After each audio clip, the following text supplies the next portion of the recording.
From Delaware's most award-winning radio news team, this is WDEL Video News. Here's Chris Carl. Among Delaware's top stories for Tuesday, September 18th, another group is looking at the Delaware Psychiatric Center. A mixed message from state revenue forecasters. And UD drops in the poll. Here are the details. The Minner administration took its first turn at looking into the operations of the Delaware Psychiatric Center. WDEL's Carl Konevsky was there. Unlike a legislative committee looking into allegations of patient abuse and staff intimidation at DPC, the governor's task force on the Delaware Psychiatric Center was formed to look at the opportunities for continued improvement at the facility. DHSS Secretary Vince McConey says he's glad this group will look at positive changes instead of dwelling on accusations. The focus on individual allegations has some utility, but they are a handful of allegations, some substantiated and others that are not substantiated. But task force co-chair Rita Landgraf says looking back is important in order to address the future. Looking at what has happened in the past, and is it a trend that keeps reoccurring regardless of who is at the helm, actually brings up some more critical issues in my mind. Are there things embedded within the system? Are there challenges? Are there not enough resources? McConey told members he sees hiring quality staff and an outdated facility as major obstacles to success. McConey says when the facility was built, DPC housed 16,000 patients, and now it has a little over 200. It was designed in a different era. Therapy is much different now. We think that a new structure will greatly improve our options for care. Right now, our patients are in multiple buildings, and we'd like to have them in one building for ease of administration. Members of the task force will make recommendations to Governor Minner by December 15th. Reporting from Newcastle, I'm Carl Konevsky, 1150 a.m., WDEL. Members of the state's revenue forecasting panel say the increase in Delaware's cigarette tax is helping prop up the state's fiscal outlook. The 60-cent per pack hike approved by lawmakers in June helped balance the budget for the current fiscal year and gave state officials an estimated $66 million more to work with for fiscal '09. But the panel is backing off earlier revenue estimates from other tax sources. County police say there's been a big spike in burglaries at garages and sheds. Power tools, motorcycles, dirt bikes, and other off-road vehicles have been stolen. Less than half of the 54 sheds or garages broken into had a lock or some type of security device. Police say most of the time people could prevent the thefts by locking the garages and sheds. Coming up, cracking down on drag racing in Newark. WDEL News continues in a moment. Delmarva Broadcasting and DelmarvaJobs.com will host the first area-wide virtual job fair. From September 10th through 23rd, browse through hundreds of job listings from dozens of companies and apply immediately online. Visit DelmarvaJobs.com. The Delmarva Virtual Job Fair, presented by the Winner Automotive Group. What's happening? 2 first-place awards for Melanie Armstrong from the RTNDA, plus Best Website, and our 3rd Murrow Award for Excellence in a row. WDEL swept the Delaware Press Association Awards for Best Newscast, On the Spot Report, Special Programming, and first for Best Interview. But what really gets us jazzed? 2nd and 3rd for TV News. WDEL, where news talk is just the beginning. The State Prison Agency says it will convert a prison in Price's Corner to a work release center. The Department of Corrections says the transition at what is now the Webb Correctional Facility will take 3 months. The change is being made because officials say they face a shortage of work release beds in Newcastle County. A public meeting is set for Thursday evening to explain the change and accept comments. The meeting is set for 6:30 p.m. at the Mill Creek Fire Hall.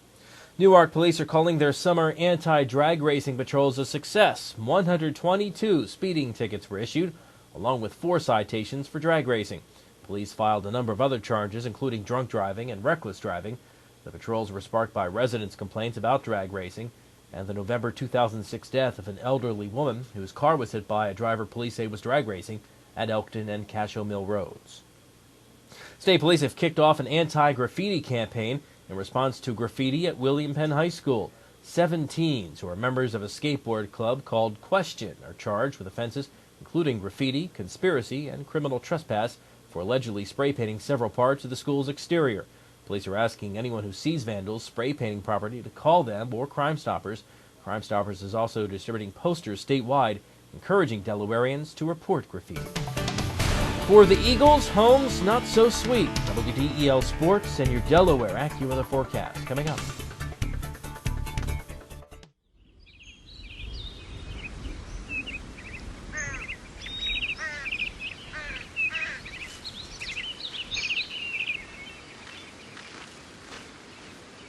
As you look for your college experience, make sure you look at Wilmington College, your key to success.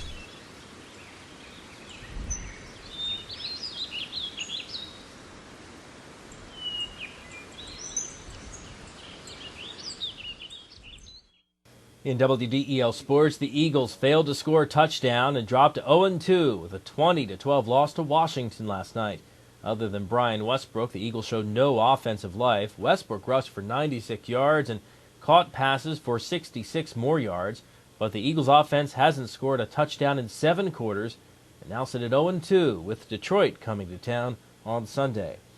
The Phillies jumped out to an 11-0 lead over St. Louis, but still needed more to win, and they got it, courtesy of Aaron Rowan.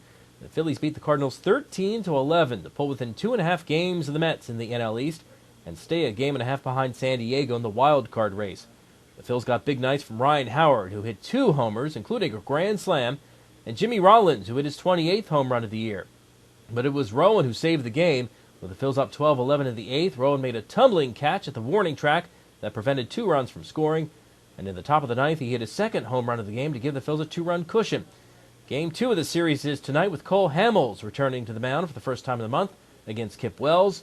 You can hear the action on WDEL. Coverage starts at 7:35. Well, despite their 3rd win in a row to start the season, Delaware dropped in the polls. That and more on the Blue Hens from WDEL's Lee St. John. The offense may have had their troubles early on, but Delaware's defense more than kept the team and the crowd in Saturday's 38-9 win over the Rams of Rhode Island.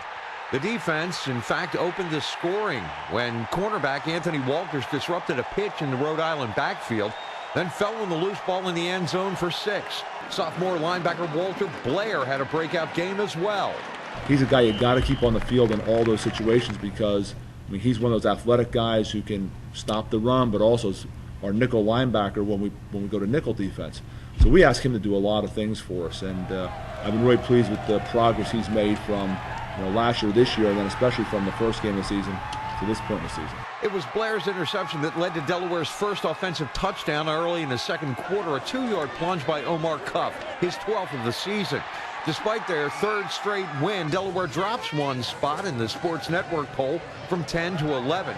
This coming Saturday, they try to go 4-0 for the first time since their championship season of 2003, traveling down toward Baltimore to take on the Towson Tigers. From Newark, Lee St. John, 1150 AM, WDEL Sports. Your WDEL Delaware AccuWeather forecast, sunny to partly cloudy today, high 74. Clear tonight, low 51. Then tomorrow, partly sunny with a high again of 74, getting a bit warmer for Thursday. Get news updates throughout the day. Delaware's top stories at the top of the hour on 1150 AM, WDEL, or anytime right here at WDEL.com. I'm Chris Carl. Thanks for watching.